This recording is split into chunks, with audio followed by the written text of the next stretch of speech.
Well, good morning, Gloo Troopers. Hope everybody's doing well today. I just wanted to thank everyone who made the rather impromptu live stream. I think we had a really good time, all things considered, given that virtually nothing was prepared. I guess the live streams, it doesn't really matter how much preparation I do. We all get together and just have a good time. The main thing is that we just get to talk about models and all kinds of other cool stuff. And it seems like everybody really enjoyed the major tangent off on cartoons. I got a lot of comments on that. I think it's because most of us are in a certain age group, and we share a certain memory set, and it's just a lot of fun to sit back and gab about it. So, speaking of the things we were gabbing about, of course, a lot of people consider one of the major heresies the pink Corvette, the Barbie Corvette, that apparently never actually went into production except as a toy. Well, and by the way, that's not the only abuse of a Corvette I found. Monogram apparently also put out that four-door Corvette America, which I don't recall ever seeing one. I don't know if any of you guys have, but okay, it's still a Corvette. It's actually a pretty cool-looking car, but I'm sure there are a lot of people that consider it an abomination.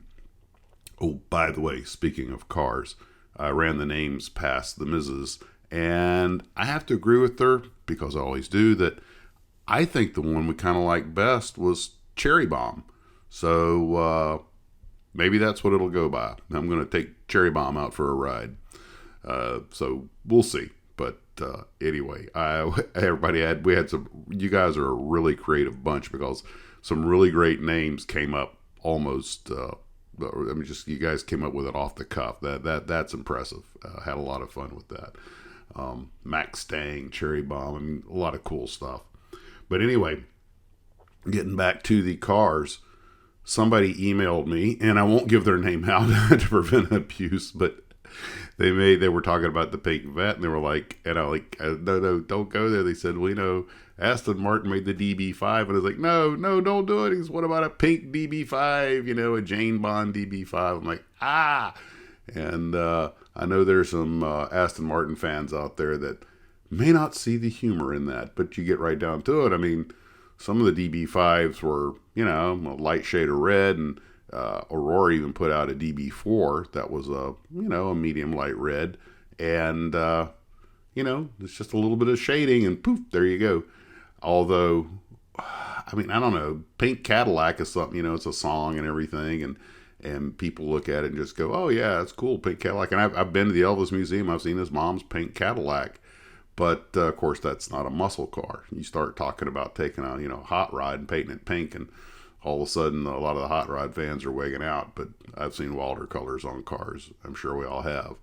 But, anywho, there you go. Modelers are always looking for something new to add a little artistic flair. And I was also told that Fantastic Plastic came out with the Beta 1, and I did get a message from one modeler who does a lot of resin work, whose last words were, let's just say, not encouraging about that kit. I don't know if it doesn't have a really good fit or what, but if any of you guys have built the Fantastic Plastic Beta 1, I'd really be interested to hear what you thought about it. And of course they're resin, and a lot of us know that resin kits, they're not styrene. A lot of times there's, shall we say, different fit issues, and that's all I have to say about that.